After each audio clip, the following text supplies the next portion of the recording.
এই কচ্ছপ, এটা টার্টেল বলে, ফ্ল্যাট পিটগুলো।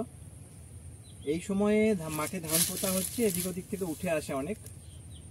পুনুরে আমাদের যে ভাই আছে পুলক, ও কালকে রাত্রিবেলায় ওর বাড়ির কুকুরটা হঠাৎ জোর চিৎকার করে ওকে জানান দেয় যে কিছু একটা আছে।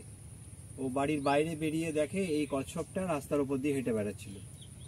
তো তখন ওকে উদ্ধার করে ওর কাছে বাড়িতে রাখে। তারপর এখন সকালে আমার কাছে নিয়ে এসছে।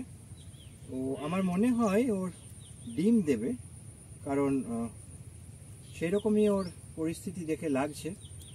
আপাতত আমি মনমঞ্জিলের পুকুরে ওকে স্থান দিচ্ছি। ও যদি পছন্দ করে তাহলে এখানে থেকে যাবে, না হলে ও ওর মতো আবার কোথাও জায়গা নিয়ে নেবে।